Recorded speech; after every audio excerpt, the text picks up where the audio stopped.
Bonjour à tous, bienvenue dans notre Zoom. Notre invité, Olivier Rey. Bonjour monsieur. Bonjour. Olivier Rey, mathématicien, philosophe, membre de l'Institut d'Histoire et de Philosophie des Sciences et des Techniques. Vous êtes également romancier et essayiste. Votre dernier essai en date, L'idolâtrie de la vie, publié au Tract Gallimard. Olivier Rey, vous m'expliquiez avant d'enregistrer ce Zoom que vous avez écrit ce texte lors du confinement. Pourquoi vous est venu ce titre, L'idolâtrie de la vie ? Eh bien, il m'est venu suite à l'allocution du président de la République qui avait dit que nous allions collectivement nous employer à sauver des vies, quoi qu'il en coûte. Et c'est de cette manière-là que le confinement, justement, a été décidé. Et la question que je me suis posée, c'est qu'est-ce qui, dans la vie telle qu'elle est aujourd'hui conçue, justifie le fait que l'on arrête pratiquement complètement l'activité d'un pays pour sauver des vies. Qu'est-ce qui, dans ces vies, justifie qu'on consacre tous nos efforts à leur préservation. Et c'est là qu'on voit apparaître une contradiction de fond de nos sociétés, c'est-à-dire que en fait, nos sociétés vivent sur un héritage que par ailleurs elles renient. Et si vous voulez, quand on entend l'expression sauver des vies, si cette expression résonne en nous, c'est à cause d'un long héritage, et en particulier d'un héritage chrétien, où la vie, c'est un mot qui apparaît dans la Bible lorsque, par exemple, le Seigneur dit à Moïse « J'ai placé devant toi la vie et la mort, choisis la vie », et puis qui apparaît également dans l'évangile de Jean quand Jésus se définit lui-même par rapport à ses disciples en disant « Je suis la vie ».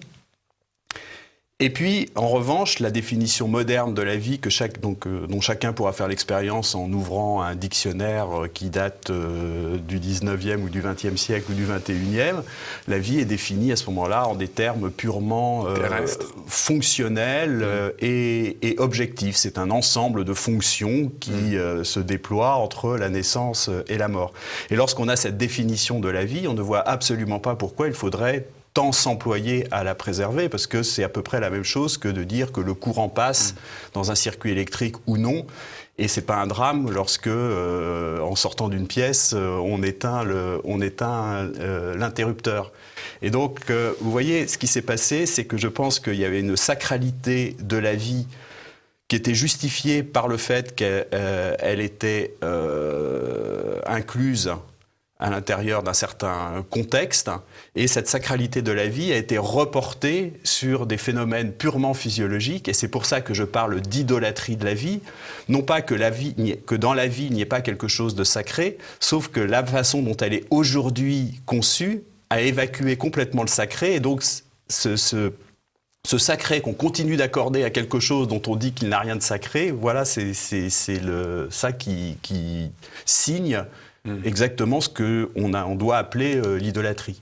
Est-ce que cette vie, Olivier Rey, n'a pas été un petit peu remise en cause avec le confinement, avec le chômage qui va découler de ce confinement, avec les tentatives de suicide que l'on voit actuellement exploser? Est-ce que justement, en voulant sauver la vie, on l'a détruit ?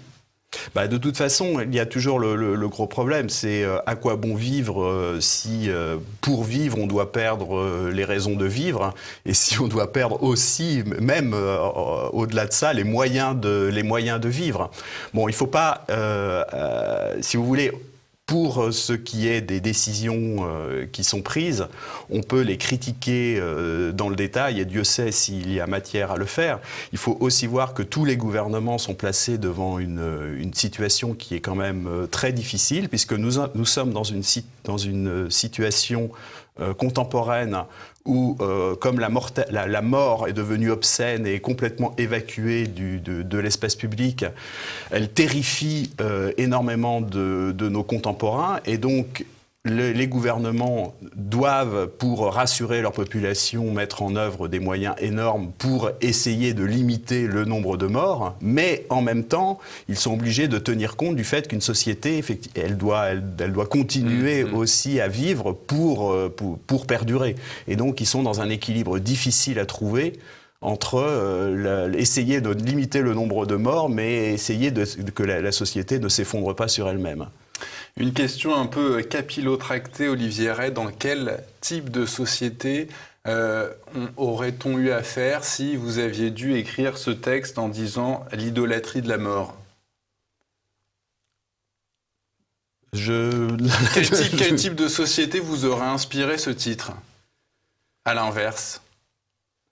Écoutez, il peut y avoir dans un certain nombre de mouvements une fascination de la mort qui est tout à fait morbide et destructrice. Mais là, actuellement, dans la période que nous venons de voir dans nos sociétés occidentales, là, en l'occurrence, c'est une idolâtrie de la vie à laquelle nous avons affaire et qui, d'ailleurs, en fait, nous rend aussi particulièrement vulnérables par rapport à certaines attaques qui peuvent venir de l'extérieur. Vous faites cette métaphore sur l'État, Olivier Rey, en citant Hobbes. L'individu accepte de se soumettre au Léviathan en échange de sa protection contre la mort. Pourquoi faire de l'État un monstre, le Léviathan ? Ça, c'est la théorie de Hobbes au XVIIe siècle. Hobbes avait été témoin des guerres civiles qui avaient déchiré les îles britanniques. Et finalement, il propose un pacte social à tous les Britanniques qui est plutôt que de vivre dans cette atmosphère de guerre civile où chacun craint en permanence d'être oxy par le voisin, d'accepter de s'en remettre à l'autorité absolue d'un souverain, en échange de quoi ce souverain assurera la paix civile et protégera chacun des citoyens contre la mort violente. Et donc ce que propose Hobbes, c'est un contrat social où d'un côté les citoyens s'en remettent entièrement à l'autorité d'un souverain, en échange de quoi, liberté, une grande partie de leur liberté, en échange de quoi le souverain assure leur sécurité. Et je trouve que là, ce que nous vivons actuellement... Ça ressemble un peu avec un pacte avec le diable. Ce que nous vivons actuellement est quelque chose qui correspond de manière assez extraordinaire à la situation que décrivait Hobbes au XVIIe siècle, en remplaçant la guerre civile par le Covid-19. Je vous cite Olivier Rey, les citoyens considèrent que c'est uniquement par corruption, incompétence ou gabegie que l'État ne résout pas leurs difficultés. Mais n'est-ce pas le cas après des années de destruction de l'hôpital public français, quand Agnès Buzyn a classé la chloroquine sur la liste des substances vénéneuses ou encore sur l'absence de masques que les Français ont constaté en mars ? Non, mais alors si on veut faire l'énumération de ce que tous les gouvernements en général et le gouvernement français en particulier ont mal fait, la liste peut être longue, extrêmement longue. Cela dit, il faut aussi, à mon sens, tenir compte d'une chose, c'est-à-dire que il est difficile, si vous voulez, il est facile de reporter tous les problèmes que nous pouvons avoir sur des insuffisances très réelles du gouvernement, sans tenir compte du fait que si nous avons des gouvernements qui ont tous ces défauts que vous évoquez, je pense que le problème est plus général, c'est-à-dire qu'on a aussi des gouvernements qui sont l'émanation d'un certain état de la société, et si les gouvernements ne sont pas bons, c'est sans doute que l'état de la société est également mauvais. Les citoyens ont l'état qu'ils méritent ?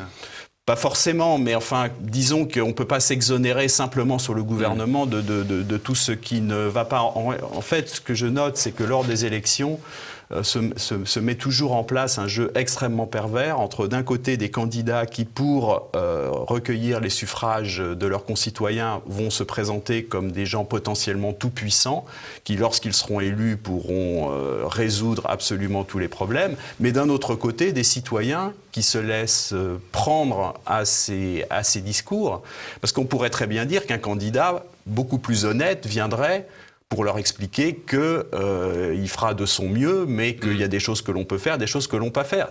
ne peut pas faire. Sauf qu'un candidat comme cela n'aura aucune chance d'être élu. Et donc là, ça c'est bien aussi de la responsabilité des citoyens qui préfèrent des candidats qui leur racontent n'importe quoi par rapport à des candidats qui leur diraient véritablement la vérité.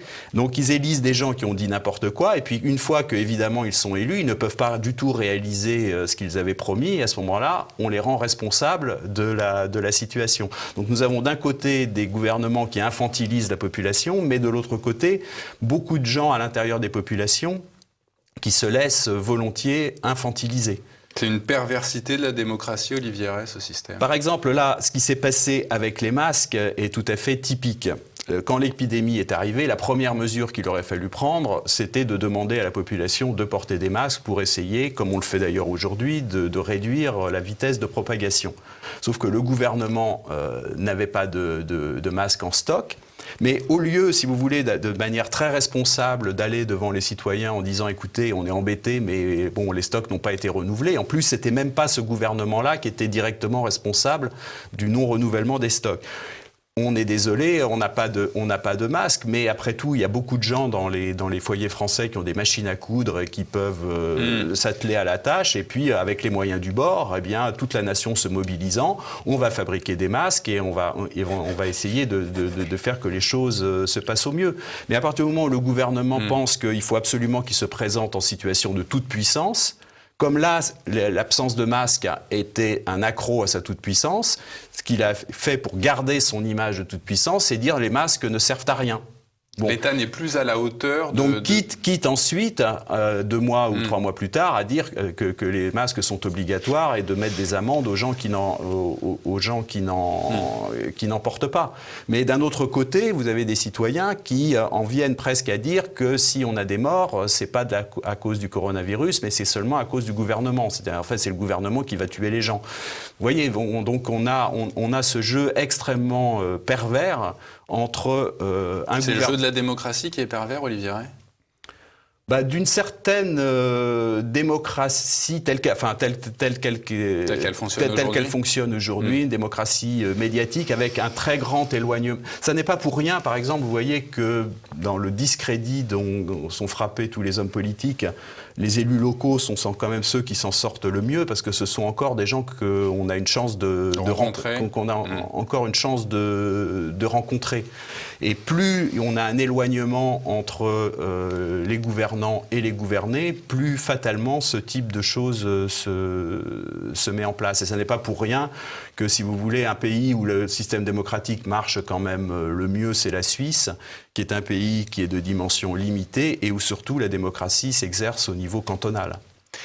Vous écrivez qu'en matière d'éducation ou de santé, et même plus généralement, plus le système croît, plus il déçoit. Mais alors, quelle priorité l'État, le gouvernement doit-il se fixer ? Alors là, oui, on rejoint le sujet central, là, qui est celui de l'idolâtrie de la vie au sens organique, physiologique du terme. En fait, ce qui se passe, c'est que jusqu'à une date très récente dans l'histoire de l'humanité, la mortalité était un phénomène extrêmement répandu. Au XVIIIe siècle en France... Accepté en tout cas. De toute façon, les gens n'avaient pas le choix. Au XVIIIe siècle en France, il y avait 1 enfant sur 2 qui n'atteignait pas l'âge de 11 ans. Donc vous voyez un peu cette mortalité était présente, était tellement présente dans la société que les personnes ne pouvaient pas ignorer que nous autres êtres humains sommes des êtres mortels. En fait, ce qui s'est passé avec le recul de la mortalité au cours des 2 derniers siècles, à cause de l'hygiène, à cause d'une meilleure alimentation et des progrès médicaux. Ou grâce. Oui, ou grâce, bien sûr. La causalité peut être bonne. Nous vivons en fait avec le spectre de la mort qui a été quand même grandement marginalisé, ce qui fait que en fait beaucoup de personnes aujourd'hui vivent certes en sachant intellectuellement qu'elles sont mortelles, mais en vivant malgré tout comme si elles étaient potentiellement immortelles. Il y a une chose qui est absolument extraordinaire.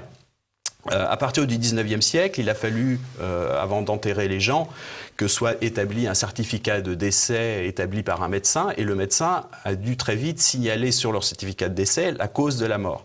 Et parmi les causes possibles de mort, eh bien, il y avait, pour les personnes qui avaient dépassé un certain âge, la vieillesse. On pouvait mourir de vieillesse.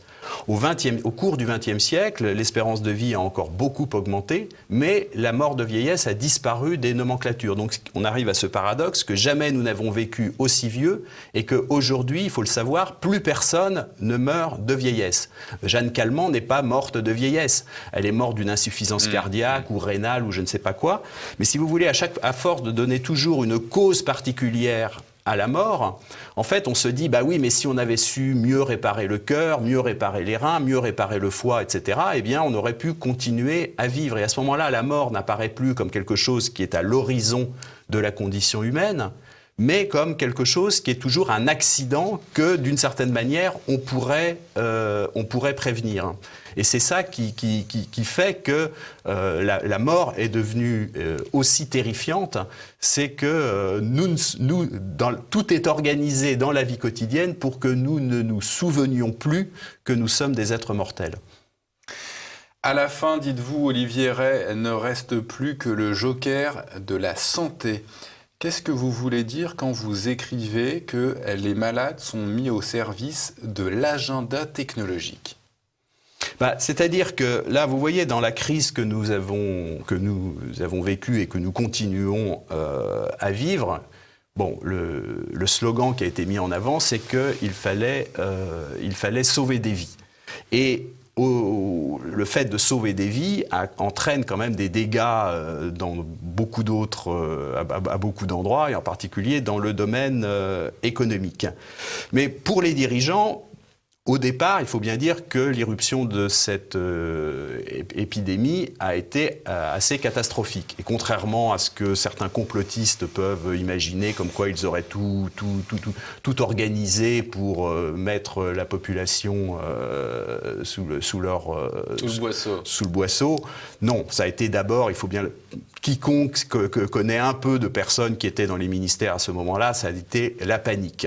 Et beaucoup des choses incohérentes qui ont été décidées au début viennent de ce que c'était la panique. Cela étant, avec le temps, les dirigeants voient aussi, pour appeler dans un horrible vocabulaire, des fenêtres d'opportunité à saisir pour faire avancer un certain nombre de choses inscrites sur leurs agendas.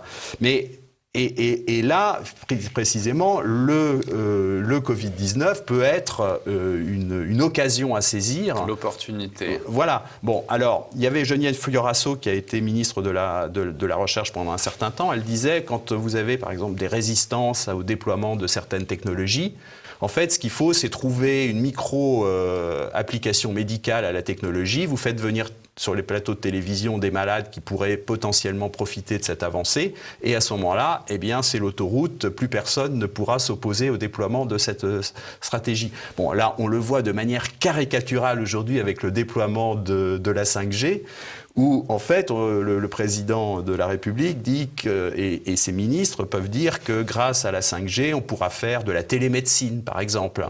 Et là, en fait, on voit bien que la télémédecine, par rapport aux enjeux économiques qu'il y a derrière le déploiement de la 5G, c'est vraiment de la rigolade.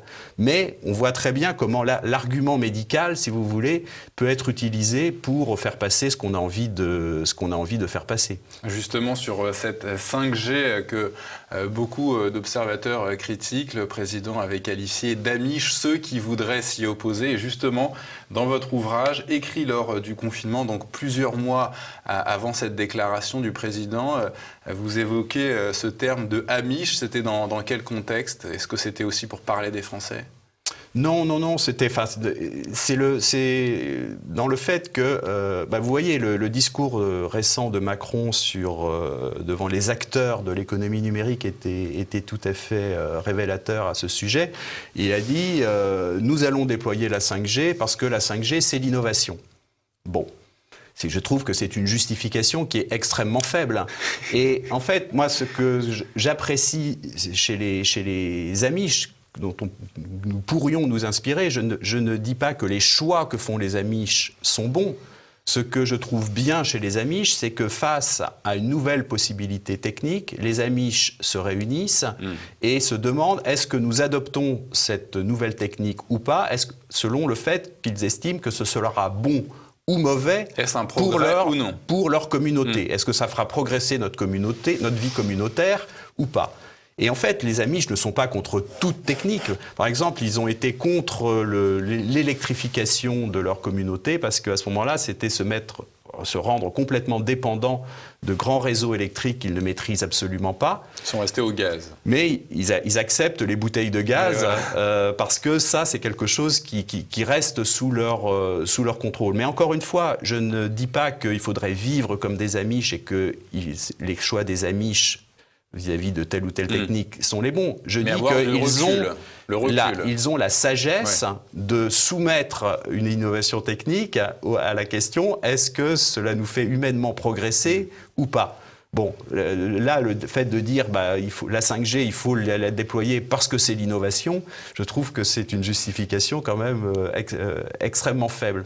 Et c'est pour ça que, un certain nombre de personnes peuvent s'interroger. Et à ce moment-là, il y a la télémédecine qui arrive. Et donc, en fait, si on est contre la 5G, voilà, on est pour que les gens meurent dans les campagnes. Et donc, c'est une position difficile à assumer. Et voilà comment le train passe. Face à la surenchère thérapeutique, Olivier Rey, vous avez une préconisation, l'art de souffrir et de mourir. Expliquez-nous. Bon, en tout cas, là, avant même l'art de souffrir et de mourir, je dirais qu'en fait, il y a d'abord l'art de savoir que nous sommes des êtres mortels. Et j'ai été extrêmement frappé en retrouvant un petit passage dans l'Iliade. C'est un chef qui intervient dans la guerre de Troie. Alors lui, c'est un Lycien, il est Sarpédon, il est du côté des Troyens, et il est là à faire une harangue à ses amis, à ses soldats, avant d'aller au combat où il risque de mourir. Et ce qu'il dit à ses soldats doit nous faire réfléchir. Il leur dit « Ah, si le fait de ne pas mourir au combat nous permettait de vivre éternellement dans les délices, ce n'est certes pas moi qui vous engagerai à aller risquer votre vie sur le champ de bataille. Mais puisque de toute façon nous devons mourir, essayons de vivre glorieusement et voyons si c'est sur le champ de bataille nous qui gagnerons ou les autres. » Mais vous voyez que là, dans cette harangue du chef grec, ce qui est le fondement du courage, c'est le fait de savoir que l'on est mortel. Parce qu'à partir du moment où on sait que l'on est mortel, on sait qu'on est prêt à risquer sa vie pour des choses qui sont plus grandes que sa propre vie.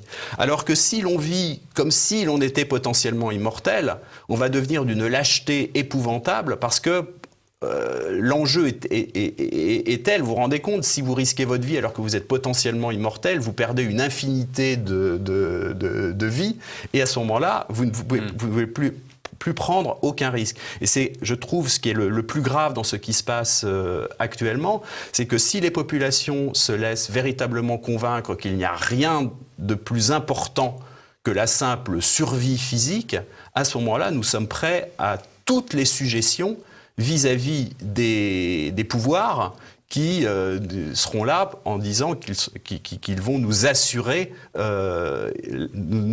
la sécurité. Et là, on retombe exactement donc dans la situation décrite par Hobbes, où les citoyens se soumettent entièrement au Léviathan, pourvu que le Léviathan leur assure une certaine sécurité. Et c'est uniquement les personnes qui sont capables de risquer leur vie pour quelque chose qui est plus grand qu'elles, qui sont capables de vivre libre. Et donc là, il y a quelque chose de fondamentalement lié entre la liberté et notre caractère, le fait d'assumer notre caractère mortel. Et c'est pour ça que l'idolâtrie de la vie, au sens simplement physique du terme, est si dangereuse, c'est que c'est une idolâtrie qui nous promet l'esclavage. Bon, les transhumanistes n'ont qu'à bien se tenir. Vous l'évoquiez il y a quelques instants, Olivier Ray, dans cet entretien, sur cet après-Covid, vous l'écrivez, certains le rêvent débarrassé de la compétition économique, quand nos dirigeants y voient la possibilité de mettre en place des dispositifs de contrôle des populations. Ce couvre-feu annoncé par le chef de l'État, est-ce selon vous un prélude ? Bon, écoutez, j'espère que non. J'espère que c'est quelque chose de, j'espère que c'est quelque chose de très provisoire pour faire face à ce qui semble. Moi, encore une fois, je ne suis pas, j'ai pas d'informations particulières à ce qui semble une recrudescence de l'épidémie en soi. En tant que mesure provisoire, ça ne me semble pas d'une très grande gravité. Mais encore une fois, je pense que, si vous voulez, il faut bien prendre en compte le fait que les critiques que l'on peut adresser aux gouvernants qui, au nom de la sécurité, empiéteraient sur nos libertés, elles ne peuvent être justifiées que si elles viennent de citoyens qui sont effectivement convaincus de leur caractère mortel, convaincus qu'il y a des choses qui sont plus grandes que leur vie et qui valent que leur vie puisse être risquée au nom de ce qui les transcende. Et je crains, si vous voulez, que chez certains, la position soit assez confortable d'à la fois reprocher au gouvernement de prendre des mesures coercitives et en même temps d'être les premiers à pouvoir reprocher au gouvernement de ne pas avoir pris les bonnes mesures pour assurer la sécurité générale. Donc, vous avez peur quelque part que les gouvernements aient pris le goût de cette forme de dictature qui s'était imposée lors du confinement Oui, mais ce que je veux dire, c'est que s'ils peuvent imposer cette dictature, ce sera forcément avec le consentement des populations.